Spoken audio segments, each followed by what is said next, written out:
Hey, what's up, everyone? I'm Matt Schollard, peak performance coach and host of the Session X podcast. I'm so excited to share this episode with you. We have world-class athlete, exceptional waterman, and all-around remarkable human, Jesse Richman. I loved this conversation. We went over Jesse's history, his experience as a professional athlete starting at a young age, his experience with managing and mitigating fear, some wonderful stories to support his trajectory as an extreme athlete. And there's some actionable takeaways towards the end of the conversation where we discuss vestibular training that I found absolutely fascinating. Jesse is a remarkable person, one of my favorite people on earth, and I'm so excited to share this episode with you. I hope you enjoy listening as much as I enjoyed the conversation. I've been obsessed with action sports my entire life. A single universal language of pure stoke. In these timeless moments, we experience the greatest joys and purest emotions. Life makes sense, completely present, in harmony with nature. In studying the evolution of extreme sports, it's easy to identify a direct link to ultimate human performance, monk-like focus, body and mind mastery, mind-blowing applications of courage, confidence, and creativity. But where does it come from? How do we get it? And most importantly, how can more people access these superhuman qualities? My name is Matt Schollard. I'm a peak performance and mindset coach, and I'm also an extreme athlete.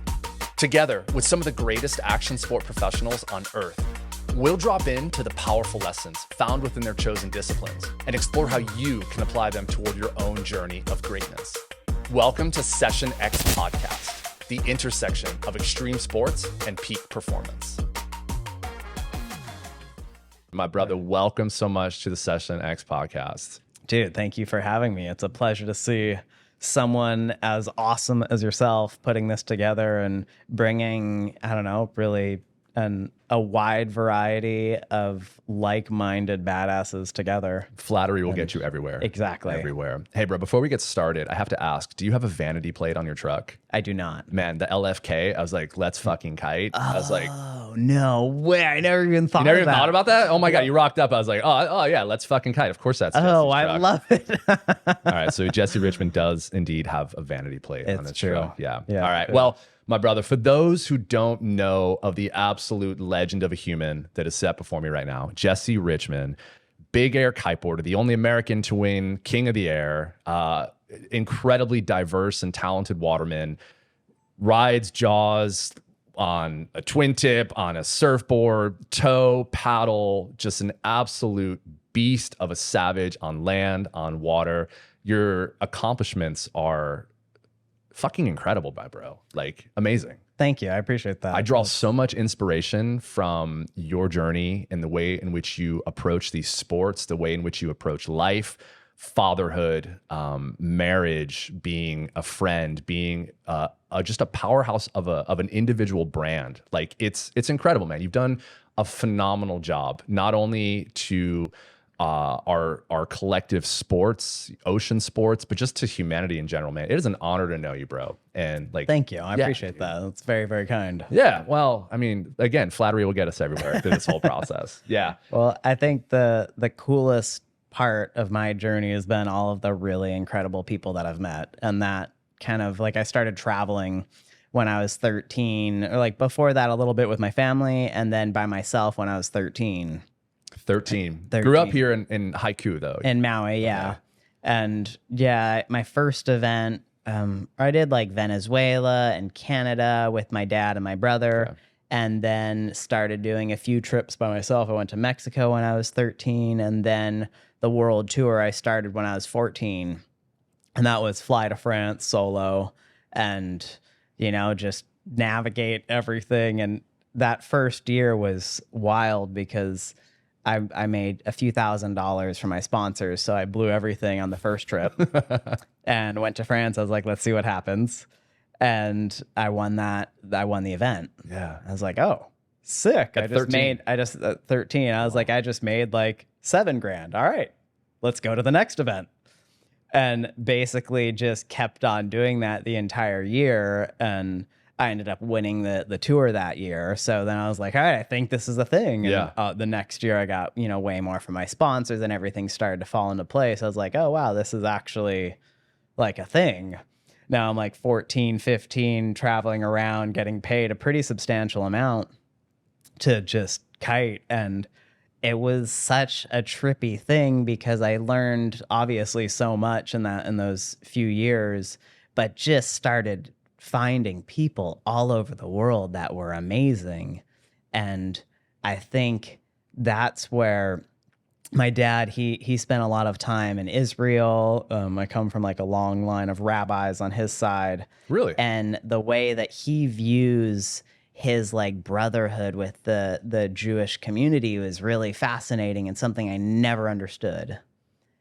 And I went on a trip to Israel with him once, and he like met up with some of his old friends that he used to live with there. And I looked and I finally like it dawned upon me, like, no way, this is just your group of friends. I was like, kiteboarding is my religion because I can show up at any beach in the world. I can find a kiter and I can find a place to stay that night with nothing. And that's how he feels about going to any temple anywhere in the world. Or when he traveled as a young adult, like that was his community. And to just look at that, be like, wow, kiteboarding is my religion. Like, yes, how freaking cool. Everywhere around the world, I have friends. And I'm fortunate enough that you're one of those friends. And that, I don't know, it's just so cool to see people that, like, I think this with Juliet, where we both kind of laugh, where if we were born into a person's life, we kind of are like, I think I'd do exactly the same thing that you did. Yeah. And I feel like you're one of those people where I'm like, oh yeah, if I was like, at least what I know about you, it sure seems like I would make a lot of the same decisions that you did. Well, thanks, brother. Yeah. Likewise, man. If I could go back and be Jesse Richmond, I'm certain I would. I love that you bring that up. With your experience of kiteboarding being your religion, I had a similar experience in my youth where I grew up overseas. I traveled. My dad was a helicopter engineer. We moved constantly. And I always lacked a sense of community. I always lacked a tribe. I was always like the American kid in Australia, or I was the American kid in Sicily. I always had this label that I was something different than everybody else was. I didn't have family in the area. I didn't have this I didn't have any roots. And in 1988, when I was 7 years old, I learned how to windsurf. And at the time, windsurfing was all the rage in Australia, dude. Neon fingerless gloves, Robbie Nash, US 111, pink sails, all galore. It was just like the glory day of windsurfing. And I learned how to windsurf. And the moment that I became my first time playing across the water, I was like, well, I'm a windsurfer now. And that's my tribe. I was no longer the American kid. Well, yeah, sure I was. I was this American kid by passport, but I was a windsurfer and connected to a much larger global community, just like you experienced with kiteboarding and your dad experienced with Judaism. It's like, regardless of how we find our tribe, when we find it, you don't ever leave. And you just keep growing it, whether it's through expanding your repertoire of water sports or meeting more people in the global community. I agree with you, man. That's one of the most powerful things that you can get. Wild. I have a question for you regarding when you first started traveling at 13, 14 years old and exploring the world and being on this like competition world tour. Did you feel the pressure of what it was you were expected to do, or were you just so focused on riding at that point? I mean, I felt pressure. I don't know. I think when I was kind of young and into kiting, like I definitely remember traveling with my brother a bunch. And to me at that point, I was kind of like felt relaxed that I could just be as silly as I wanted because I had somebody looking out for me. And that was the big shift, was when I started traveling by myself, being like, oh, like I'm kind of solo on a lot of these things, and I didn't really travel with other people. Like we all met up, but I didn't know that many riders on the tour, and I'm the only one coming from Hawaii or from the US pretty much. Most of the events are in Europe, and I'd say the large majority of the time I felt very by myself. Yeah. And that was intense. But when I actually got to the water, that was like, all right, it's go time. Let's be silly. And I definitely had good events and bad events. And there were all sorts of little lessons that I kind of started to figure out. I remember one of the first events in Italy, the lunch that the event had provided for all the riders was like a gigantic piece of steak. I was like, all right, sweet. And I ate this huge steak. But then like my heat was in like 30 minutes. And I just remember like going out and riding terribly and being like, okay, note to self. Don't eat within a few hours of your heat. Okay, cool. Good to know. And started just figuring out all of these little things about myself. Like there were these Kinder Buenos, these little. Oh, you know something about Kinder Bueno. They are incredible. Yes. And I started when I was like 14, I'm like, yes, I'm going to eat about 10 of these a day. And after a month, I was like, man, I feel pretty terrible. And my face is just completely covered with acne. And one of my buddies was like, it's maybe the Kinder Buenos, like the 10 of them that you're eating. Kinder eggs. No way. Oh, yeah, I guess you are right. And just all of those silly little lessons where you're like, of course. But I don't know, like that you start to figure out like, okay, this is what works, this is what doesn't. And on the water, I would have my little rituals of just kind of like the mindset I like to get into right before my heat, like just what I like to think about right before my heat, the little things, like almost like a little prayer that I would say of just like, all right, like this is where I am, this is what I'm doing, this is what I love. Let's send it. Yeah. And as soon as the flag would go up and, green flag, here's 7 minutes, like, let's go. The large majority of the time, I'd just be so embraced in it that there wasn't pressure, there wasn't fear, there wasn't like, I wasn't anxious. It was just like, this is my routine, this is what I do. And I don't really think I felt pressure in like that first phase. I had like when I was competing for maybe like really intensely 15 to 18, I'd won the tour a few times and then started to, after 2 years of winning it, I started to have some injuries. My back started to really hurt. I just kind of felt like everything started to catch up with me. My motivation was waning and I took a little bit of time off. And that's when I looked into joining the military. That's when I went down. I was like, I want to be a pararescue man. Like, boom, this is the coolest thing ever. What was your exposure to pararescue? I don't know. I just was like, always grew up being like, oh, of course you want to be a Navy SEAL. And then I like looked up all these things and I actually went down and had conversations and I started like running at the track with the whole, like all of the military recruits here. I was like, oh, this is pretty cool. And like, here's a group of people where their mission is to save other people. Like that is in line with what I believe. Like, I looked at the Coast Guard. I thought about all these different options of ways that I could do something really cool. And yes, there's a selfishness of like, I just want to go and train and learn all of these incredible skills. But then there's like but it would actually be like doing something positive for my community, for the planet. And I think what shifted for me was I really looked at life and I was like, like, if I don't do this, I do think there are going to be, like, I still think there's going to be a class of hundreds and hundreds of recruits, and they're going to have 10 at the end of that class that are going to be amazing pararescuemen.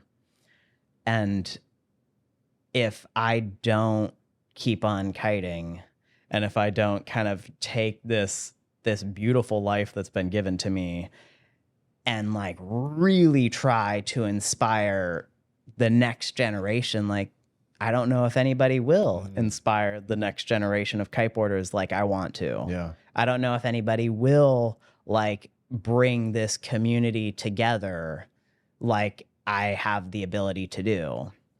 So I kind of was like, I guess like my life is pretty freaking amazing. And this situation that I found myself in is pretty unique. And if I don't do this, I don't know if anybody will. So that's when I kind of refound my love for kiting and I started just going out and I like went from this like young, youthful experience of going out there and doing it to all of a sudden I'm like, oh, I'm going to take this seriously. Like I'm going to actually start training for this. I'm going to go out there every day. I'm going to kite harder than anyone else has ever kited. I'm going to kick some ass. And it was kind of those few years that really built up to King of the Air, which King of the Air started on Maui in 1999. It ran to 2005. 2005 was right when I was, would have been like 12 years old. So right as I was like starting to get into the sport seriously. And I competed in it in 2003, 4, and 5. And I was like, oh, this is, like what kiteboarding is. And then it disappeared for many years. I went on that whole journey. But then they brought it back in 2013 in Cape Town. So that as soon as that came back, I was like, this is me. Like, let's go. And that first year I went down there, zero pressure. Just like, it was fascinating. Where before the event started, I was like, I have a good feeling. And as we run through the event, I'm like, I'm gonna win this thing, like no question about it. And I'm like, every time I come in, there's all the Red Bull girls like around, and I'm just like dancing, just like such a little punk, but also just like looking at all the other competitors, like, I already won this shit, bro. Like, you don't have a chance. And went through it, and I won it. And it was just such a cool day in the sense of, not that I like accomplished this big thing, but I knew what was going to happen before it happened without question. Wow. Like, I knew what was going to happen. And the first time I felt pressure was coming into that event the next year. Defending the title. All right, defending my title. I like have now this huge persona that I've built up online, but also mainly in my head, like this character that I've created. And just going into that event, I was like, had a lot of ego, but just was like, I don't know, I didn't feel it. But I'm obviously going to give it everything I have. But it was just a little bit more of this anxious, like, I need to win because I'm the man. I need to go out there. And in the quarterfinals in that event, I ended up blowing a kite loop, tried to land it anyways, and came down really hard, broke both my legs. And that to me was like, full system reset. Like, I don't know, just that was the first experience that I really felt a lot of pressure. And that was where I saw what happens when I embrace that pressure and I embrace the anxiousness of trying to win, because I think it's what I have to do. Tell me more about this character. I think that's such like a fascinating concept. It's almost like we experience that a lot in our youth, especially like young men. We have this like external extrinsic motivation on us where what we think we need to accomplish actually like isn't in line with what we believe. I see it's so common in the military and special operations and extreme sports as well, where there's so much external pressure that it sort of creates this like an avatar that is it's not who we are. Tell me what yours was like. I mean, that's such a good way to put it, and it is really fascinating. I think one of the positive ways that I view my character is my dad taught me, or one of the cool lessons that he taught me was to look at life from a little bit of a third person view at times and think, if I was reading a book and I'm the main character, what would I want the main character to do right now? Yeah. And that really helps me make the right decision at times of like, what is the right thing to do? And that helps me pull apart desire versus maybe like who I want to be or what I want to do. But my character, went from like, I always wanted to do every discipline in kiting. I wanted to do freestyle, big air, kite loops, sliders, waves, small waves, big waves, like every single type of kiting I wanted to do, racing. And for a long time, that's what I competed in. So that's where I really kind of crushed it on the tour. Was 2008, 2009, they had an overall title. So there were like 6 disciplines that we would compete in. You'd get points for every discipline. And individually, I was competitive and I won a few titles. I won a freestyle title. I won a racing title. I got 2nd and 3rd in the waves, but collectively, like, I was a mile ahead. I was the only one that really was like, all right, I'm going to do everything because I don't want to sit on the sideline for a single day. And then as kiteboarding progressed, everyone started to get really, really good. And all of a sudden, to be in the top 10, you couldn't compete in everything. Yeah. And they kind of went away. The overall title kind of disappeared. So all of a sudden I went from just beating everybody by a landslide to, oh, now I'm like 5th, 6th, 7th, 10th, 12th in these individual disciplines, and there is no overall title. So that was a huge blow to my ego and to kind of like, what am I doing now? Like, I can't choose. I don't want to just be a freestyle guy. I don't want to just be a racer. There's very few wave events, and I would do that, but I'm kind of like, if to do that, then I'd be missing out on all of these other things that I love.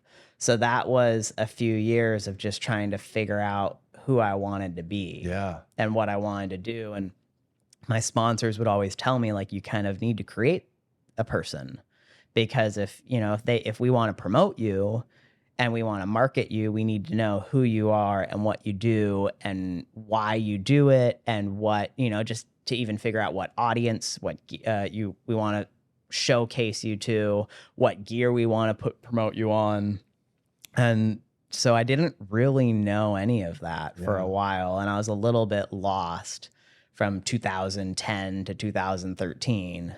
And then when King of the Air came around, I was immediately like, okay, this is who I am. Like, there hadn't been any big air kiteboarding competitions really before that. So there was the King of the Air that ended in 2005. From 2005 to 2013, it was all freestyle. Yeah. So, and I loved freestyle, but I never was obsessed with it. And seeing big air come back, I was like, this is going to take off, and this is also what excites and inspires me the most. What was it about big air that just drove you in? It went from a technical kind of like who has the most technical advantage, or like a technical game, to all of a sudden a fear game. And that's where I'm like, oh, who can go the biggest in 40 knots? Like, let's go. And it all of a sudden we shift from this flow state that is really technical. It is really like these super tiny, minute details, to kind of like, who's got the bigger balls? Like, we can all go and throw a huge kite loop, but who has the guts to take the biggest kite possible and go as high as possible, and like start to like it comes to that like deeper level of who has the balls to do it and who has the knowledge to know when not to do it. And that game to me was everything. Amazing. And that's where all of a sudden my character kind of formed. And then it definitely went off in a bunch of different directions, some good, some bad. But I'd say that was my character at the core. That's amazing. Let's talk about your relationship with fear early on. I've definitely explored fear from a number of levels, and have a fair share of experience in finding comfort with it. When did you first realize that fear was not something to be feared, but could actually be a tool that you could use to your advantage?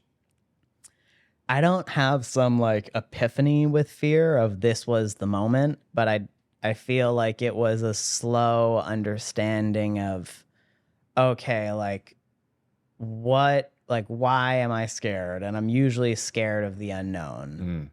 So I kind of felt like I got into free diving, I want to say probably 2010, 2011. And the reason I got into it was I wanted to explore bigger waves.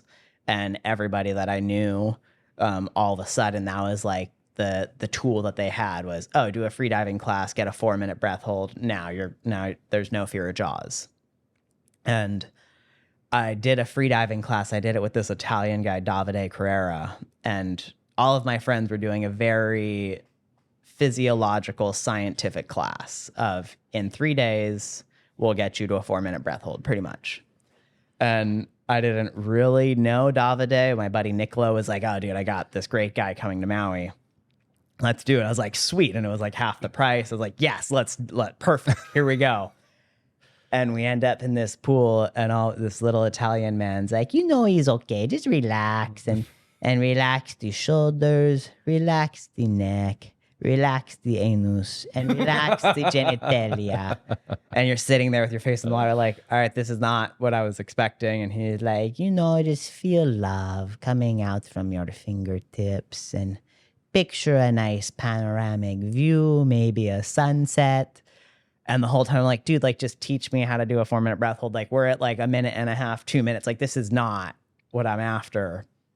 And I was a little bit frustrated with that whole experience. And I ended up doing like 7 more freediving courses. And it took maybe a year or two after to all of a sudden, like, I do that scientific course, I get to a 4-minute breath hold because I understand the physiological effects. I understand like, oh, this is why my diaphragm feels like this. This is what's happening in my blood right now. This is what's happening in my brain right now. And just that understanding removed the fear. Then it became like a strength and willpower game, not a fear game. And what was really cool was then after I'd done those courses, I realized on the shitty days when you try to go out diving, you're like, all right, let's do some training. Let's go. And you just don't feel it. That's when Davide would pop into my head. And that's when he'd be like, he's okay. Like, don't worry.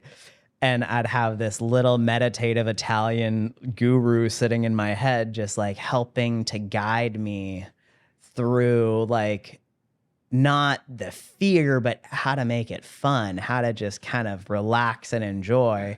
Because when we're in, like the fight of our lives and we've been training for everything and we're like, go out and it's like the king of the air, the competition day, something like that. It's like, it's pretty easy to get into the zone. When you're just on a random Tuesday and you want to go and train and you kind of feel shitty, you're like not feeling it. It's hard to get into the zone. And that's where the more spiritual aspect I kind of found was like amazing like, let's really enjoy this process. Let's have fun with this process. It's when Davide and his Speedo pops on your right shoulder. Exactly. I love that you use the analogy, or not even the analogy, the history of your experience with freediving as your early relationship with fear. That was mine as well, although it wasn't freediving. It was the pararescue indoctrination course where you have this process of turning a random dude into this global search and rescue combat rated badass in 2 years. And you have to weed out those who aren't going to be able to make it through the raining pipeline. So they subject us to the ultimate fear, which is not able to breathe. So as you know, 3 hours a day is spent in the pool, and it's amazing. There's no Davide. There's definitely no, never relax at the face. It would definitely, my anus was never relaxed once in 12 weeks of pararescue indoctrination course. But that was really my first experience of becoming absolutely fascinated with this concept of like human potential and human performance.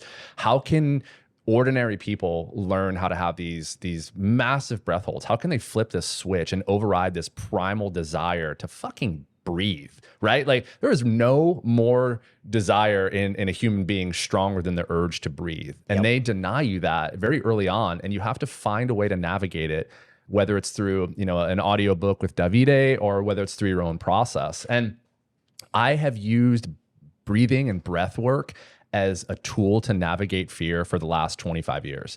Like, there's nothing as powerful. And I've studied the physiological effects of it. I've studied the spiritual yogic applications of pranayama and all these different ways in which breathing can influence your physiology and can influence your mindset. I think it's the most underrated tool that anybody could use in terms of an anxiolytic and stress relief.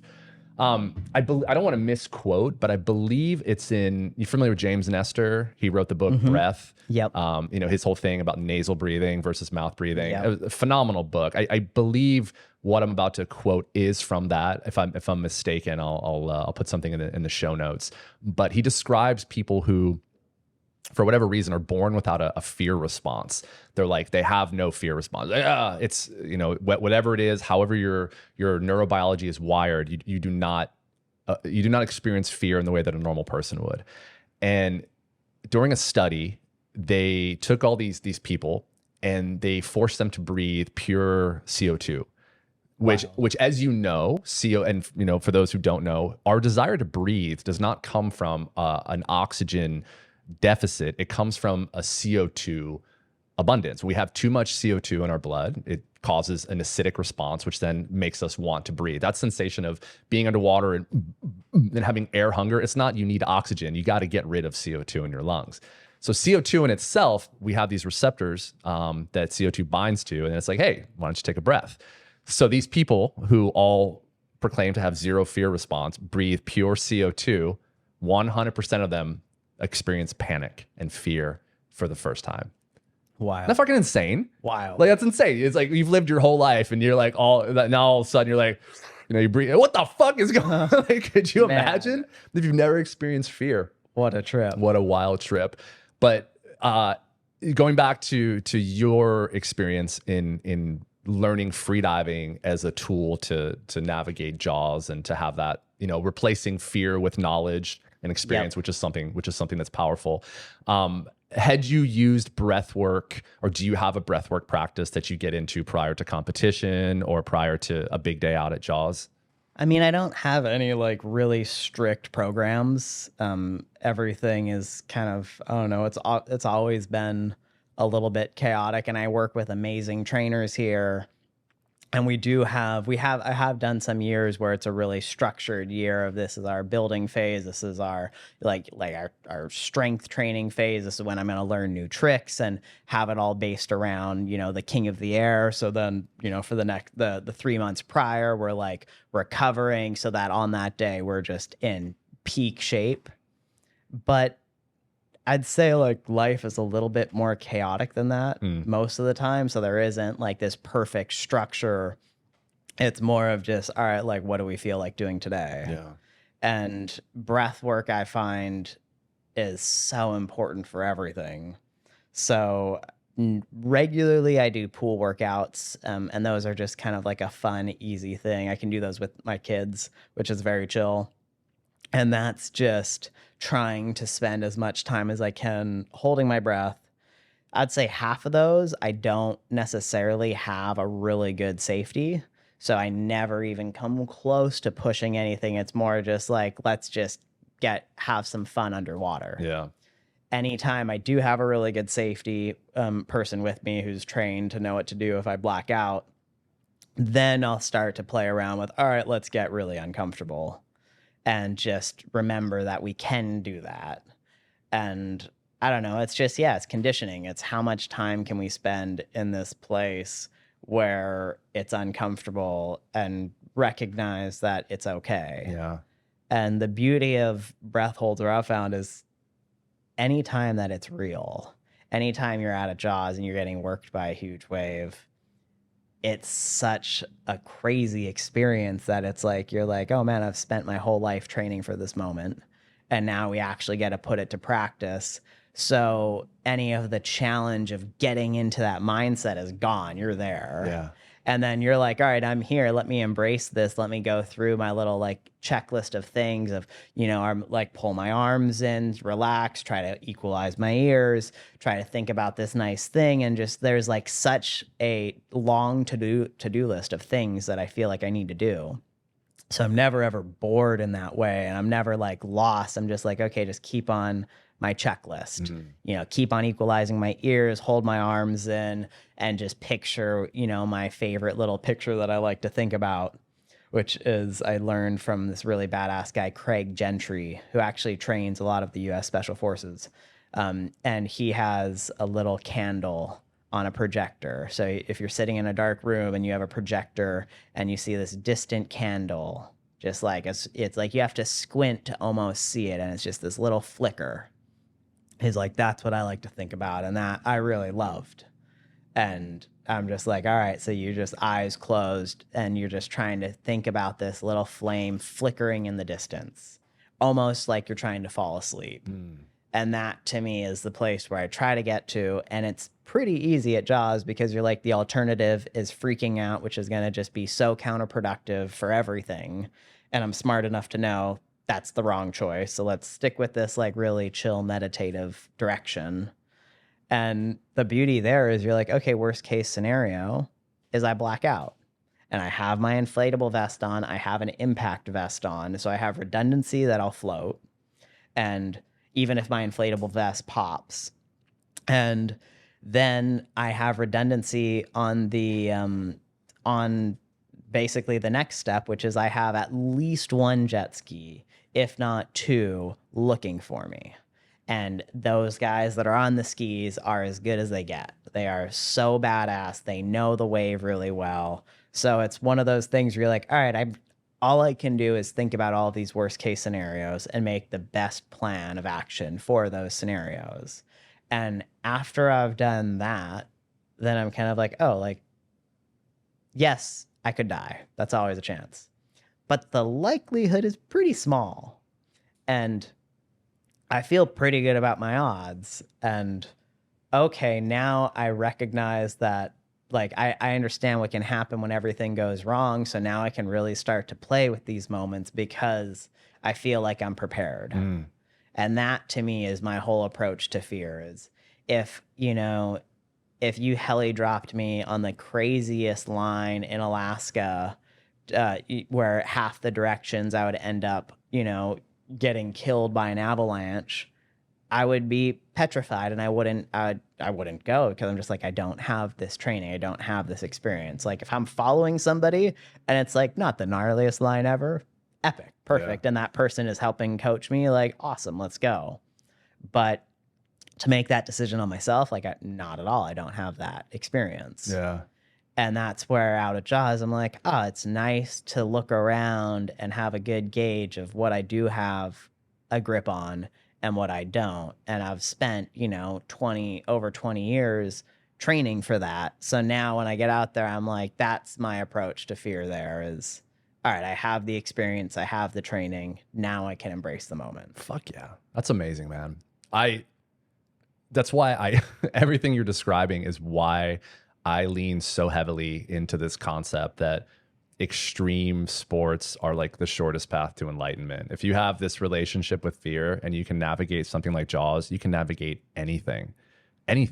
If you have this internal mental checklist on how you navigate anxiety and discomfort and panic, you can apply that same scenario to life, to business, to relationships, to conflict, to all those spaces. I don't want to go too into the weeds or discuss the work we did with Beneath the Surface Foundation, but as you know, part of our mission there was to help special operations combat veterans cope with the upregulating effects of post-traumatic stress and just replace these experiences of combat that they're continuously seeking through destructive patterns and replacing it with more sustainable practices. We chose kiteboarding and surfing because those are near and dear to our hearts, and we found them to be the most sustainable and appropriate tools.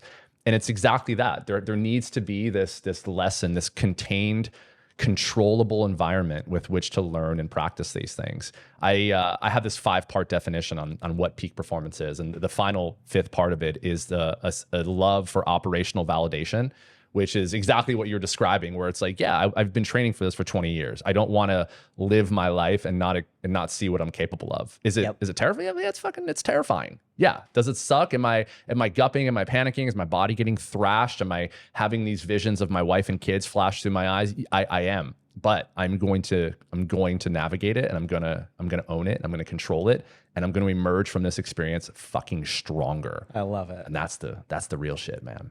Man, well, I mean, you touch on a fascinating subject to me, which I never, or like hasn't played, I would say, a big part in my life. But I'm starting to understand it more and see it more and recognize it more, which is traumatic events. And that's where I feel like I've been incredibly fortunate and had the most amazing upbringing, but I don't feel like I'm defined by any sort of traumatic events.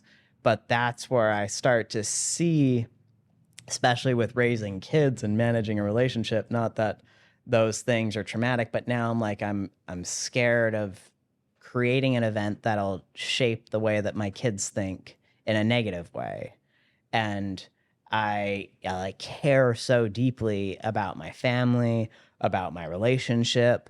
And now I have like so much that I care about that I don't really control. And even there's random little things that can feel like, yeah, really intense. And that can throw my whole game off. And that's where I look at, your special operations friends and colleagues that have had experiences that I can't even begin to imagine. And then what that must do to your brain is crazy. Like that's where my whole process, I feel like I would be definitely unsure of it, or it would almost get thrown out the window where I'm like, all right, once, how do you come back from this place? And that's where I'm fascinated to understand, because yes, in a perfect world, I feel like you and I both have really good fear, a fear process and flow state process of like, yes, if we have all these things, awesome. And I've been trying to learn what to do when things don't go the right way and how to like adapt and mitigate all these random variables. And I feel pretty good about it. But I feel like the older I get, the more crazy variables there are, where all of a sudden coming back from different things seems pretty intense. Yeah, that's a perfect segue. Talk to me about injury. You have had your share of injuries, man. Like you've broken both your legs, you shattered your not your tibial tuberosity, your tibial plateau. My tibial plateau. I mean, I've broken, I want to say like 6 or 7 fingers from mountain biking. I tore my quad mountain biking. That was a gnarly one. Yeah, I have pins in my ankle, plates in my leg. I don't know. I've had a lot of dumb injuries. But I've also had a few pretty serious ones. And a fun fact, I have a bleeding disorder. So I don't have I have a factor 8 deficiency. Like a hemophilia type? Yeah. Yeah. Interesting. Yeah. So that's like a total random thing where like growing up, doctors looked at me and said that I probably shouldn't like do any sports, or like I should be very careful when I walked outside. I was like, ha, watch this. Right. Is that still a factor? Like, is that something you deal with? Yeah, I do. I mean, when I get injured, I give myself a shot of factor, and then it brings my levels to normal for 3 days. So I always travel with factor. And if I ever before King of the Air, I would give myself a shot. Okay. Just because I'm like, all right, this seems like one of those times. This seems like an important time to have the ability to coagulate blood. Does it affect internal injuries as well? It for sure. Jesus fuck. So like that one was understanding that one was a pretty crazy issue with my quad. I had torn my quad and it just swelled up so much. And this was before I had a good understanding of how to mitigate that. And that it was like a long drawn out process where I would, a month would go by and my knee would start to get smaller. And I'd be like, all right, I can go out and do another sport. And I'd go out dirt biking and, just like fall over once and punk, right back to it. It just like, I feel like the muscle fibers tear, and I just look at my knee and I watch it get bigger. And that happened 3 times to the point where I like finally went back to the doctors. I was like, something is not right here. And they're like, oh, you must have a tumor. I was like, you're delusional. like I fell off a 15-foot jump mountain biking and I landed on a rock on my leg. Like, trust me. They're like, no, we need to operate. We need to go up there and go open up your leg, do a biopsy, and just kind of look around. I was like, this is the dumbest thing I've ever done. But I had all these doctors kind of saying, like, you need to do this. I was like, okay, I guess I can't rule it out. Like, all right. And yeah, I go into surgery and I wake up and the doctors look at me. They're like, well, we have good news and bad news. I was like, there wasn't a tumor. They're like, there wasn't a tumor. I was like, okay. And then they're like, but in your quad, you have 4 muscles, and the one on the bottom closest to the bone, they're like, was in just pieces. So we like cleaned out all the gnarly blood that was there, like, and then slowly like put the muscle back and put a few stitches in that so that it would start to grow back together. I was like, okay, if only somebody could have told you that. But that was like a really, really good lesson in, like, I know my body better than anyone else. And don't just listen blindly to a doctor. I mean, they're really smart and they definitely are very well trained in their fields, but no one knows your body like you do. Absolutely. And that was like a little bit of like like I'm calling the shots here, not letting somebody else. Where before that, every injury I'd be like, all right, doc, what do I do? Yeah. And after then, like when I blew out both my knees and broke both my legs at King of the Air, they're like, you're in a wheelchair for a year. Like, we need to operate today. I was like, no, thank you. Like, I'm going to fly home. I'm going to go and see all of the specialists that I really love. And I'm not going to have surgery on this. I just want to go back to when you said that you didn't really have a history with traumatic experiences. Breaking both your legs and blowing out both of your knees at King of the Air, I think that ranks as a pretty high up on the trauma scale. I mean, yes and no. I don't know. I've never felt like I was gonna die from one of these injuries. You never felt that this is your career, your livelihood. No, I mean, I guess when I blew my quad out and went through that whole experience, I did end up having, this was like to kind of follow up on the hemophilia. We hadn't figured out necessarily a good treatment option for it. Okay. So after that whole surgery, and they'd put a drain in, and then I woke up, I like went home, I fell asleep, and I woke up, I was like, oh man, I peed the bed like gnarly. And I look, and my entire bed is just blood, soaked in blood. Wow. And the drain had kind of popped out, and it just didn't ever clot, so it was just bleeding.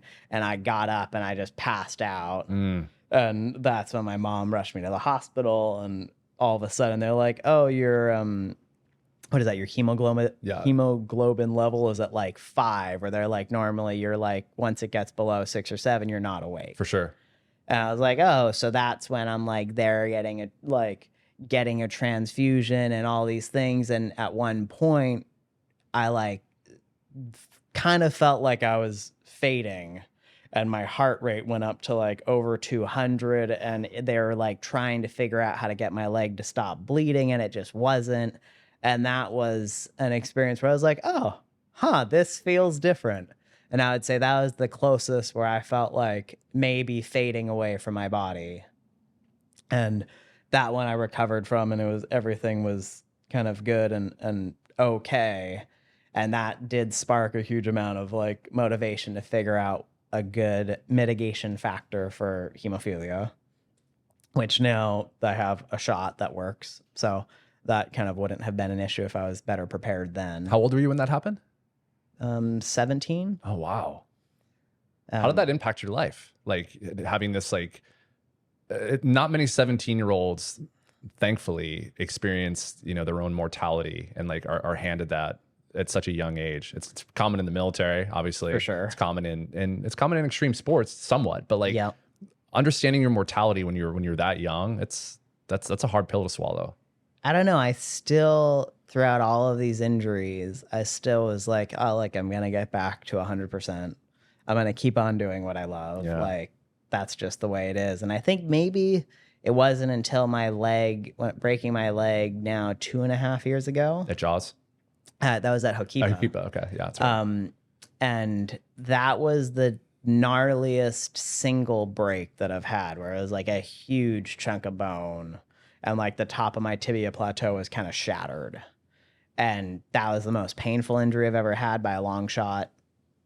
And that was the one where recovering from it, I was like, oh, like my leg might never work the same.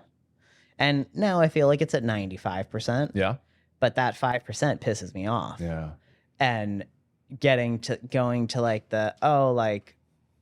do I, like that's the double-edged sword there of how hard am I going to fight for that 5%, or am I going to accept this and maybe try to change my approach a little bit, which I feel like it's been a combination. Was that part of your transition from being such a global force in big air kiteboarding to kind of redirecting to wave riding, big wave riding? Well, this was right after I won King of the Air in 2020. So I won King of the Air in 2013, had a grueling battle with it for 8 years, from 2013 to 2020, every year, except for 1 year where I was injured. I was just fighting tooth and nail to get back on top. And it was such a process. And in 2020 was kind of the year where I looked around and I was like, you know what? Like, I'm good. Like, I'm just going to have fun with this one.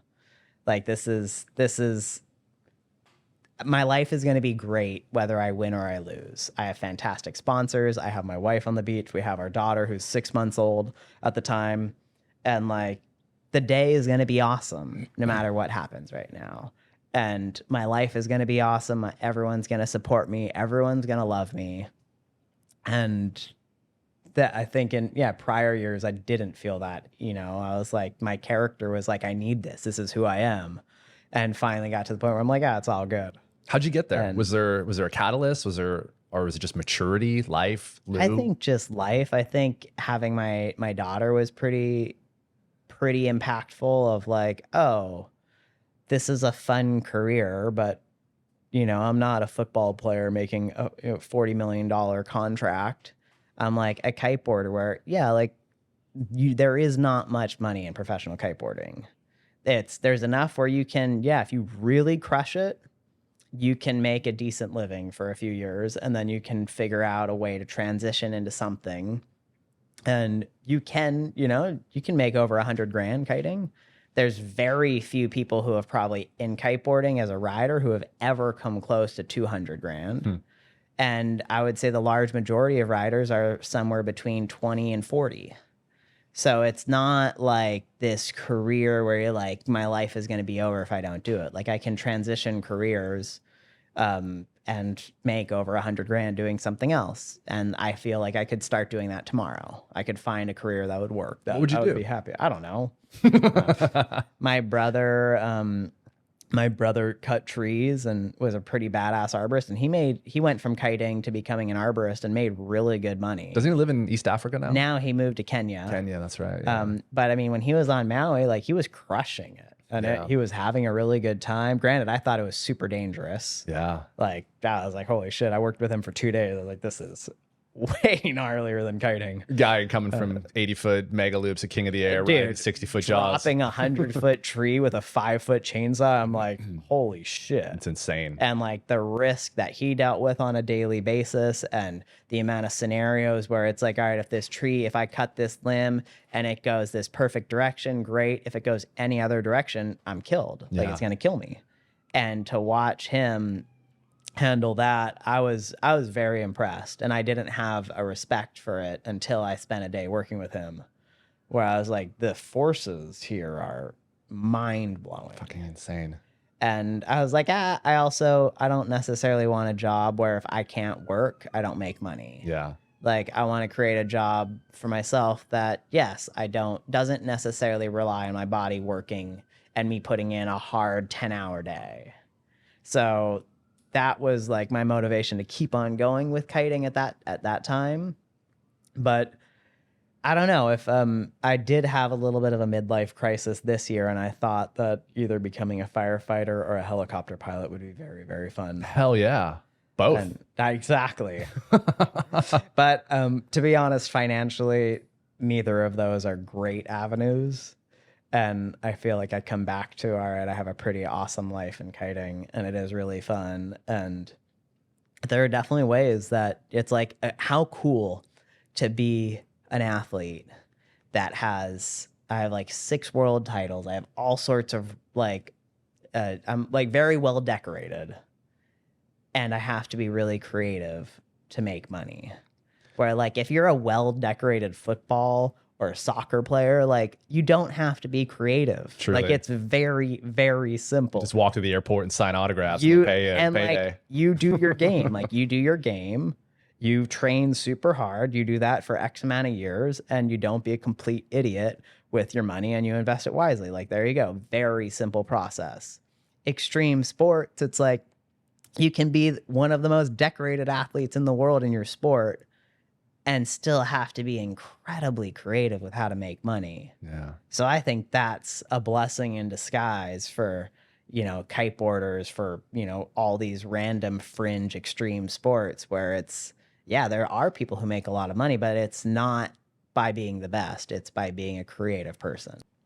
You are not in a clearly not going fucking anywhere. You're not going to go be a helicopter pilot or a fireman. You're still an absolute savage of a waterman. And the helicopter pilot is still on the back burner. Is it really? And that, I mean, I don't know. It's just so cool. It is cool. It's like looking at the roadmap financially is rough. It is challenging with the amount of hours. And you that's need. where I'm like, oh, it clearly makes sense if you were coming from the military and you had 5,000 hours that you got paid to do. Like that makes sense. Right. 22-year-old warrant officer with 1,000 combat hours. Exactly. Yeah. You're like, okay, I would trust that guy. I would hire that guy any day. Yeah. Where like me, I'm like, oh, you're going to have to spend years building those hours, paying for them, and then making very little money on them. Yeah. So I don't know if that's going to happen, but that definitely really excites me. And I do think that would be one of the coolest paths that I could take. Absolutely. So we'll see. I wouldn't rule that one out. All right, yet. not ruled out, but while you are still an active, savage waterman, professional level, highest ranked in the world on multiple disciplines, you also you take it, at least publicly, more serious than most other athletes, especially in the wind and water world. Surfing's a different story, but as it relates to the wind and water space, you take your preparation, both your mindset, your physical preparation, your recovery, you prioritize it at a higher level than most do. And that's something that obviously really resonates with me as a performance coach, as somebody who really is fascinated with this concept of performance and longevity. Have you always been this way, or was there a turning point that you said, hey, I'm going to put everything I can into making sure that I am at my full potential? Well, I think as I started to experience more injuries and be like really spend a lot of time out of the water, I realized that, okay, I'm going to go to physical therapy. I'm going to go to these gyms. I'm going to, physical therapy is very crucial. And I can't get my body back to a place where I can have fun with it unless I spend this time working on it. And then kind of realize like, oh, I guess I could spend the time in the gym after the injury or before the injury. So let's really focus on preventing these injuries. And the more time I spend in the gym working on injury prevention, the more I feel like all of a sudden I start to feel this benefit with all of the, the days that I'm on the water, and I feel like I get out there and I'm energized and I'm pumped. And it's just kind of been this, 20-year journey of realizing like, all right, I want to wake up every morning feeling good. I want to go out there. I want my head to feel good, which is honestly a huge challenge. I've gotten maybe 10 pretty serious concussions. Have you been prioritizing neck training? Neck is huge. Massive. That's like neck. Honestly, this year it's been neck and vestibular. Nice. Because I was free diving almost 7 years ago now with Davide. We were Relax your anus. Oh my gosh, he is just amazing. We are in, and this is a great lesson or a great story that highlights a number of lessons, but we were in Tahiti filming for a movie. For the Netflix, Don't Crack Under Pressure. Exactly. Yes. He was in that. He was in that. I now have a visual for your Oh my gosh. Relax your anus. He is just so magical. And we were for days hunting whales, trying to find whales that we could dive with. Not actually hunting whales, just trying to dive with them. And the director of this film is this small French man who's like just running around. No, can we go? We see the whales. Go! And kind of very different from Davide, who's like, you know what? I'm done. And he looks and we trying to we're in the boat flying towards, we see whales, we jump in, we have the cameras everywhere, and they just swim away. He's like, okay, give Jesse the camera, drop us off, goodbye. And he was like, what are you talking about, David? Like, no. He's like, give Jesse the camera. And so they give me the camera. Davide is like, go over here. They drop us off in the middle of the ocean. He's like, go, bye. And the boat drives away. He's like, come back in 1-2 hours. And basically I'm like, all right, cool. And David and I are just chilling, just sitting, chilling in the ocean. It is I don't know, we're in Tahiti. It's so beautiful. And after 45 minutes, these whales just come right up to us. And he's like, okay, I'm going to go and ask the mother if I can dive with the baby. I'm like, all right. And I kind of like swim down a little bit with him, and he's diving, he's like set a few world records at like over 400 feet. But and with him, I've dove between like 120 and 140 feet with him. That's deep. Feeling pretty comfortable. That's deep. And we go down. I'm maybe chilling at like 50 feet trying to follow him, but he's like, down 150, back up, back down, back up, just kind of cruising around with these whales, and they're keeping their distance. And then he has a moment with the mom, and he like just stares at her, and the mom stares back at him. And he comes back to the surface. He's like, she says it's okay. And then the baby comes right up to us. And all of a sudden the baby dives, he dives, I like follow, and I'm just diving down, and I'm just filming as this baby whale is like got Davide inside of its arms, its fins, and they're both just circling going down. And I'm looking at this shot like this is the coolest thing that I've ever seen in my life.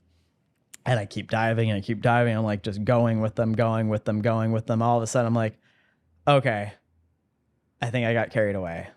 I'm way too deep. Let me just relax. All right. Kind of stop caring about the camera and just start swimming up. And I'm like, this, like, I blew it. Like, this was way too much. I get to the surface. I'm okay. Like, very close to blacking out. I know, like, where I'm at. Is that on video when you come out of the water? This one isn't, because we were kind of off on our own. Okay. And I, like, all of a sudden, I'm like, I feel weird. Like, I feel really weird. I look at my dive watch, 55 meters. So I'm just like, okay. Like my max dive before this was, 40. So I just blew through my max dive. This was way, way, way, way, way more than I should have done. Fuck. And, eventually the boat comes back. Bro. The boat comes back, and I like, and Davide is still kind of cruising. I'm like, I need to stop. He's like, okay, chill. And I jump on the boat, and I feel weird. And I just lay down. I'm like, just my head feels weird. I step onto shore when we get back. Collapsed. Just the whole world starts spinning. And I'm like, what the fuck is happening? Like, whoa. And he's like, you're sick. Here, take these antibiotics. I was like, okay. And I start taking antibiotics, and I start throwing up everywhere. And I'm just like, I feel terrible. And it's kind of like I like finally get to my bed, I lay down, and it's when you lay down and you've had way too much to drink and you're just spinning. And I'm like, okay, I'm here. Like, I'll be able to fall asleep. I'll wake up and everything will be okay. And I wake up and I like don't move. And I'm like, I feel good. And I move an inch and the whole world starts spinning. And then, of course, I do the dumbest thing I could have done. I was like, I need to get home. So I jump on a plane, flew to LA, go to a doctor there. They have like no idea what's going pressurized on. 10,000 feet. So all of a sudden my head feels like it's exploding. Yeah. I go to UCLA, I go to a doctor there, like no clue. I'm like, okay, I fly home. And it was really funny because there's a local ENT, ear, nose, and throat doctor here who looked, he was like, oh, you got the bends. He was like, I've seen this with multiple freedivers. When you push it way too hard, way too frequently, you don't give enough rest time in between your dives. Like, you have a nitrogen bubble form somewhere from that constant up and down, up and down, up and down. He was like, so a nitrogen bubble formed in your inner ear is my best guess. Did you take a chamber ride? No, basically at that point, he was like, there's no point in trying to get back to that pressure because it won't, like, changing pressure after it's been there for a long time, they said wouldn't really make a difference. Wow. So he basically was like, you're kind of stuck with this, and eventually your body will absorb it. Reabsorb it, yeah. Or it might stay there forever and you'll just build new neural pathways. So for like 3 months, I was dizzy. And it was one of the most brutal 3 months I've ever had. Had anybody at that point, like any dive medics, discuss potentially trying a chamber ride? Not really, no. And that, granted, I only found that diagnosis out after about a month. Okay. So it took around a month to really figure it out. Interesting. And then after doing all these eye tests and ear tests, that was their best guess. I feel like there's going to be at some point some retired Navy master diver who's driving, listening to this show, who's going to have to like pull over. If he just ran a Schedule 6, guy would have been. I have this image in my head. For those who don't know, crusty Navy master divers who all retired after the Cold War, they were obsessed with dive-related injuries. Every pararescue team has fascinating has one. So I'm sorry to hijack your story there. Please go. Yeah. So please continue. So you have this dive related injury, you have DCS, decompression sickness. You have a nitrogen bubble lodged inside your tympanic membrane in your eardrum, or in the inner ear. In the inner ear. Okay. So now you're dizzy for a month. And they basically say there's not much they can do. You just deal with it. And I started working with my physical therapist here, and she is amazing. And she was like, oh man, I did a ridiculous amount of training for the vestibular system, for vestibular rehab. And she's like, I never got to play with this. So her and I started just coming up with all of these games and went through a really rigorous process of, trying to get through 5 minutes where I wasn't super dizzy, then trying to get through 10 minutes, 20 minutes. And then after we started to get enough time, we're like, okay, I can kind of function. Now she's like, all right, now we're going to get dizzy again. And now we're going to push it as far as we can and hopefully recover, and push it as far as we can and then hopefully recover. As a recovery tool, or more? Are you as more a recovery tool. Okay. And I did for about 6 months with her, pretty like multiple times a week. This was, my whole life was based around this. Give me an example. Like what would a session look like? Well, I'll get there. I guess basically during these sessions, she would work on my neck. She would be like, all right, your neck has a huge amount of tension, which can be pulling on your head in different ways. But then really the majority of it would be, okay, there's a dot on the wall. Put a Post-it note with an A on the wall. Stare at it. Do you feel any symptoms? I'd be like, no. She's like, okay, shake your head back and forth and keep your eyes focused on it. Do you feel any symptoms? I'd be like, no. Okay, now do circles. Kind of intensify it. Okay, I start to feel a little bit. Let's keep going. Let's keep going. Let's keep going. Stop, recover. All the way to I'm outside riding a skateboard as fast as I can down an alleyway with Post-it notes all over the alleyway, shifting from one to the next, to the next, to the next, and just trying to, a lot of eyes closed balance tests. And just different ways of activating we would try to create a new neural pathway and then try to strengthen that neural pathway, because we're working under the assumption that this bubble might stay permanently lodged. So we need to train and figure out a new way to utilize my vestibular system. And after 6 months of this, I felt amazing. And I've always, my entire life, gotten very seasick, gotten very car sick. And after this process, I remember going out on the jet ski for the first time and I was laughing. I was like, no fucking way. I could read a book right now. I feel perfect. Was there, when you would get dizzy, was there something that you would do? Was there an actionable item that would allow you to reduce the symptoms of being dizzy? When I'm kiting, I still get dizzy kiting. And I'm gonna actually, while you're speaking on the video, when I edit it, it's gonna be you doing a dangle pass and doing your 36 loops. Totally. So go ahead and tell us how you get dizzy kiting, Jesse. No, but especially if it's open ocean, if it's in flat water, I'm fine. Once we round the corner and go out to Jaws, where all of a sudden you're in deep water, there's a lot of water moving. The difference between being inside the bay and all of a sudden being out at sea, and just how that feels on you. And one thing that works well for me is I stare at the logo on my bar.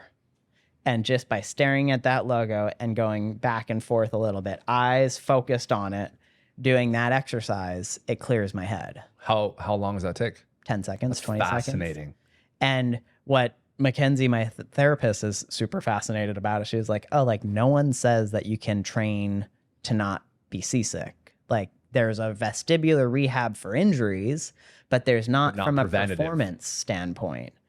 And so this year, that was 7 years ago that we went through this whole process. This year, I noticed that I was starting to get seasick a lot more. So for the last 4 months, I was like, let's go. Let's start training. I was like, before Jaws, I want to go out to Jaws on the gnarliest days and not get seasick. So that's been my main focus. Neck and vestibular system. Exactly. Fucking And it's incredible. And it's so trippy where like on day one, I get headaches and I get dizzy from the simplest things. And now months in, like it's like spinning around on a little swivel chair, stopping, focusing on one thing, keep on spinning, focus on the next thing, keep on spinning, focus on the next thing. It's jumping. It's just like this. It's, basically eye and head proprioception. It's like, how often do you stretch your eyes? Never. And this Ever. is like, okay, looking as far as you can in these directions and just trying to stretch your eyes. And there are so many movements that I do where I'm like, oh, all of a sudden my head I get this searing pain, or I get like this debilitating dizziness. And just by like building a threshold, like pushing the threshold and building a tolerance to it, all of a sudden it's like, oh, like I don't feel that stuff anymore. The applications of that, of vestibular training, I'm sitting here, my brain is just like on overload of all the applications and different professional, not in just sports, but the like ability to process visual information more readily in a dynamic environment, like fighter pilots, truck drivers. My God. And everybody. That is incredible. Well, the fun thing that I feel like the coolest part of this for me was that I saw, okay, there's one side of it, which is vestibular, which is purely the relationship between the liquid inside your inner ear that basically, as it sloshes around, there's little crystals in that liquid sac that have all these nerves that send signals to your brain saying, oh, my head's sideways because this liquid is floating in this sideways.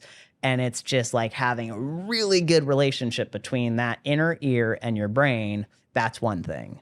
The next thing I find is like really my neck is from all of my concussions, from all of my whiplash, my neck is like, and the more I can kind of train my neck to relax and relax different parts of it so that it's not pulling on my head and pulling on my brain in these weird ways, that's another huge aspect. And the third one is if I'm trying to analyze why, like, okay, like every session I do, we're like, okay, what's our baseline dizziness? And sometimes it's 1, sometimes it's 2, most of the time it's 0. And I'm like, oh, but if I drank a lot last night, it's definitely a 1 or a 2. Or if I've had 2 cups of coffee today, it's a 1 or a 2. Or if I didn't get that much sleep, it's a 1 or a 2. Or if I haven't worked out in the last 2 days, it's a 1 or a 2. So it's just helped me become hypersensitive to, like back to like, it's all very, very basic concepts, but drink a lot of water. Don't drink any or that much alcohol. Limit caffeine intake. Like all of these, such basic things. But when you add everything up together, that is the difference between waking up feeling like a champion and waking up feeling dizzy and shitty. Yeah. Do you drink alcohol? I do, yeah. For sure. Do you like tailor it based off the season? Like if you know it's going to be a big Jaws season, do you? Yeah, I mean, I love having a silly time, and definitely with kids, I found that a lot of the time I don't get my program. So after a session, a beer is great. Yeah. I love the enjoying a beer, but I also don't need it. Yeah. Where if I haven't gotten to go out on the water and I haven't gotten an hour to myself in a day, then drinking a beer definitely helps me like relax, and it helps my shoulders come down. It helps me just look and just be like, hey, it's all good. Like everything's going to be okay. Yeah. Where I have so much tension in my body if I don't get some sort of release. And I know that I should be able to do that naturally. I know that I should be able to meditate. I know that I could do a 20-minute workout. Like I can find the time for that. But the easy route is definitely just cracking open a beer and just relaxing through that. Do you have an active recovery protocol, something that you follow? Not really. I mean, it's kind of like if I've had a big day, yes, do an ice bath. yes, chill and try to take it easy, try to get him a ton of sleep. The ice bath. The ice bath is everybody loves a good ice bath. Oh man, they're amazing. I mean, I've been doing them with my trainer for like 10 years. Yeah. And just seeing like, oh, after a Jaws day, if you go straight from like, you come in, first thing you do is take an ice bath, or King of the Air, first thing I do, especially if there's like multiple days in that event, is take an ice bath. And the next day you wake up, you're like, oh, I'm not even sore. Yeah. I did that for a number of years, and then I started doing more research into like the hormonal applications of of deliberate hot and cold exposure. And I kind of switched it where I use cold. We have a cold plunge in the sauna at our house in Hood River.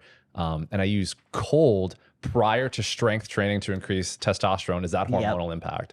And I use the sauna post training or post big day for the growth hormone impact. Amazing. So it's like, that's kind of like my recovery protocol. It's like I play more hormonally versus I love it. The cold. I did a lot of cold.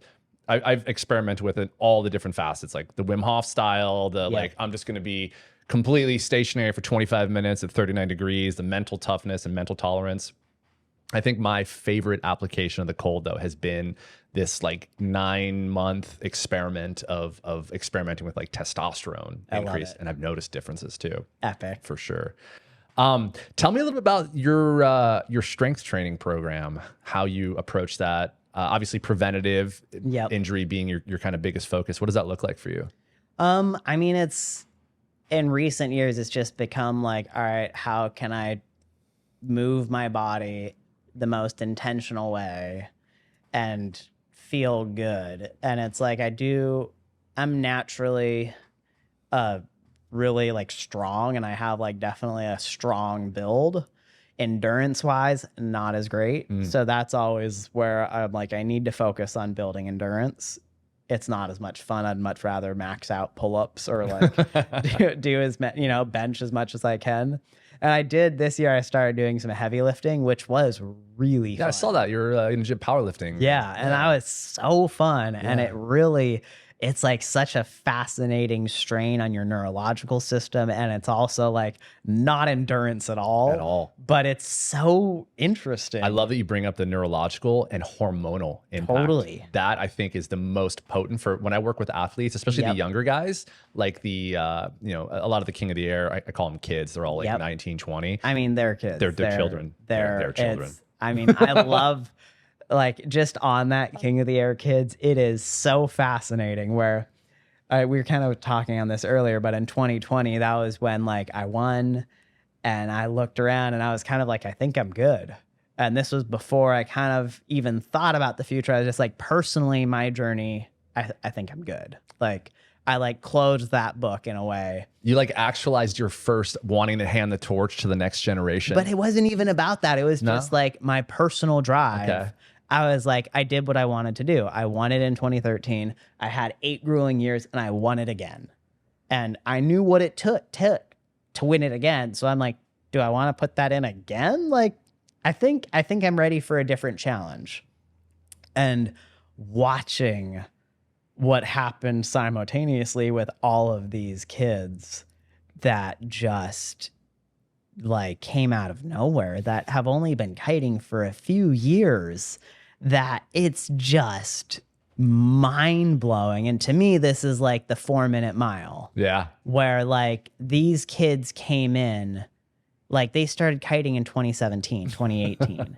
And I'm like, that's like, I like am at my peak. Yeah. Like I've spent almost 20 years at that point building up to where I was, and like continually, like there was 5 of us. There was like Kevin, Nick Jacobson, Aaron Hadlow, Ruben Lenton, Lewis Crathern, and Liam, pretty much. I'm sorry if I missed a few other names. I apologize. But you guys were going to be it was some like variation. Pretty much a small group of us, and that was it. And we were pushing each other, but it was us pushing, like it was all of the progression came from inside the small circle. And all of a sudden there's these kids that are just like, that's their baseline. It's their entry level. Our peak is their baseline. And you're just like, what the fuck? Like, do you have a prediction for this year? Do you want to go on record? I mean, It's really fascinating. I feel like the obvious three to me that are standouts right now are Andrea, Lorenzo, and Kohan. And those are the three that I know the most. Yeah. But then there's also like 7 other people where you're like, wait, I don't even like I'm a little bit out of the scene because I don't travel around Europe constantly. I don't go to all of these big air events now. And I'm like, wait, there's like 10 other people here Who all have potential to win. like, It's insane. and it's their fearlessness, their skill, their mindset, like their equipment choices. I watch the way they do kite loops. I'm like, oh, like I really like there is a style that I was a part of, and that is gone. Completely gone. We were always like, how can you hold down the biggest kite possible? And how can we do the gnarliest loop on the biggest kite? And all these kids are on 6s and 7s. And you're like, wait, we're on like 9s and 10s. Like, what are you guys doing? You're like, oh, you're trying to loop it 2 or 3 times. Okay. Like that. Weird. Huh. It's just such a fascinating thing to watch. And I don't know. That's where I look around. I'm like, oh, we did our job. Yeah.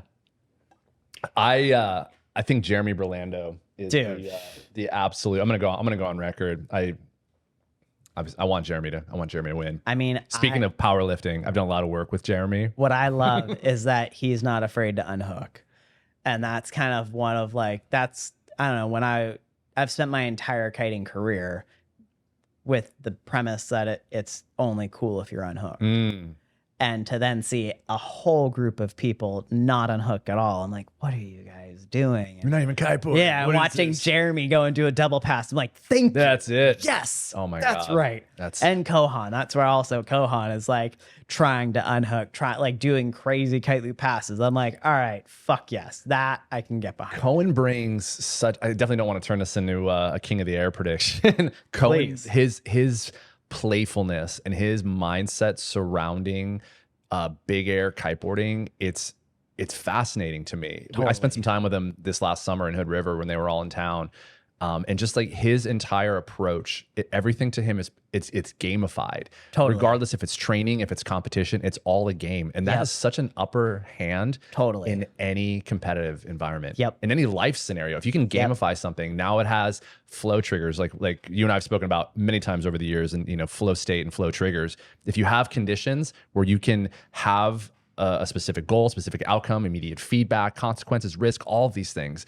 And Cohen does a really fantastic job with that. Dude, he's an animal. Absolutely. Yeah. All right. Well, let's get this thing wrapped up. I could sit here and talk to you literally all day, my bro, about this stuff. For sure. What, as you now move into this next chapter in your professional waterman career, pushing it out at Jaws as we are just at the dawn of this season, what is your focus? What can we expect out of you this next 6-12 months? Well, I would say like professionally kiting wise, I'm really enjoying trying to combine my styles. So I spent 20 years focused on different variations of freestyle. At first it was like technical freestyle, then it became big air, but it's still like big air freestyle. And the aspects of what I loved about all of that was doing handle passes with a kite loop. So trying to go up as high as I can, do crazy kite loop handle passes. And now what is kind of exciting to me is I also have surfed my entire life and been very passionate about surfing. And there hasn't been that big of a combination of kite surfing in the waves and freestyle kiteboarding. And that's where I'm just like, there's endless tricks that we can do here, and how cool to use this wave as my canvas and to not just try to surf it, because yes, surfing a wave is amazing and surfing it with a kite is very cool. But if I put straps on my surfboard, now I can do a back mob or a slim chance or a double handle pass or a kite loop handle pass or a double half cab, or like there's endless things that you can do, and utilizing the wave as the ramp just is so freaking fun. So to me, there is just this complete untapped, untouched world that I want to explore. And it's what excites me the most, is this concept of how can I push the limits of strapped wave kiteboarding. What's your preparation look like for that? There's a lot of really gnarly landings actually, which Yeah. is not really what I want, but it's just what I have to deal with because I want to do these tricks more. So for that, it's ankle and knee load absorption. It's landing at awkward angles. So it's just making sure that I have the willpower to kick my board off if I see that it's that moment that I shouldn't land it. And, you know, the wisdom to find that moment. And then 2, that if I do think I can take it, like, all right, taking that landing and just having my body being able to absorb that is super key. And, you know, kind of the extreme of this is going out to jaws on the really big days. And that's more focused on wave riding, but still I want to look at this and be like, what can I do with a kite that nobody else can do? And like no other kiters have spent this much time focused on building this understanding in all these different styles. So I feel like I have this unique skill set that I really can go out to jaws and try to do something different and try to explore, you know, a new area with kiting. And I'd say it's, you know, it all comes down to working with the conditions. And that's the biggest challenge of kiting, especially at a place like Jaws, is when it's a little bit too offshore, you can't, it's like so hard to ride the wave, and trying to get barreled, you're like, it's almost impossible to hang on to the kite because the wave, you know, the kite just drifts behind the wave grabs your kite and throws it in a direction, and you're flying, eating shit, getting pummeled. It just doesn't work. So then trying to be like, all right, what can I do in this moment? Well, I can use this as a super ramp, and I can do a double kite loop off of this, or I can try to do like all these random tricks. And yeah, I guess that's my focus, is on trying to just have the most amount of fun. And I have the most amount of fun by doing something that excites me the most. And so good. I'm really big on this idea of intersections. Obviously this podcast, it's the intersection of extreme sports and peak performance, but that's not where it ends. It's only where it begins. And when I peel back this idea of intersections, what you're describing is you have all of these passions, and you have all these curiosities. Well, I'm curious about this, and this. I'm passionate about freestyle. I'm passionate about big air riding. I'm passionate about big wave riding. And now you're just making these little intersections. And the more that we can combine passionate and curious intersections, we kind of funnel it even more into these like really red hot, fiery passions. Totally. And before we started recording, we were talking about your wife, Juliet, and her passions, and how your passions they're completely different. But at the end of the day, they all have the same ingredients. They all have the same end state, and physiologically, emotionally, neurologically, it gives us all the same outcome. And dude, what you are describing as you look to the future and you look to this upcoming Jaws season, it's like all these intersections where you're combining all of these passions, and that's where the fucking magic happens, dude. Totally. I can't wait to see it, man. Totally. Are you tracking the knees over toes guy on social media? I have seen that, and I don't think I follow him, but I definitely am not scared to put my knees over my toes. Yeah. And his stuff is phenomenal. Like his awkward angle training, it's really it's far from novel or cutting edge. He's just bringing these concepts that existed in awkward angle, and you're walking on the sides of your feet, and all these things. It's really great. So for people who are listening who have knee injuries, definitely give that guy a check out, man. I've been really impressed with his stuff. What's his handle? Do you know? Knees over toes. Okay. Knees over toes guy. Gotcha. Yeah, his stuff. It's all about awkward movements of joint articulation. Yep. And doing it under load. Yep. And he has his thing is he's like completely in this like archer or zercher squat, and he's like jumping, does a backflip, like lands on his toes over a pool. I mean, his marketing is pretty magical, but so is his actual, like, what he is putting out. The content's pretty badass. Yep. And as a connoisseur of awkward movements and lifts, I was really, really, really into his shit. Well, my brother, Jesse Richmond, dude, thank you so much for taking time out of your day. Looks like the winds maybe turning on here on Maui. Maybe we can go out and score a little session. But either way, it has been an absolute pleasure catching up with you, spending time with you, bro. Thank you so much. Dude, thank you. I feel like we could talk for days. I know. So this is just part one with Jesse Richmond. I love it. Well, thank you so much. And thank you to everyone for listening. It's a pleasure to share I don't know, aspects of life that are exciting and inspiring, and feel like, yeah, that's to us, to Matt and myself. We kind of touched on this before, but like, yeah, going out there and doing something that you're passionate about is the point of life, in a way where, yes, we want to make the world a better place. We want to make people, help inspire people to go out there and get after it, but really just like be whoever it is that they want to be and do whatever it is that they want to do. So thank you for listening to us as we rant about the things that we like to do. Jesse Richmond. Thanks, brother.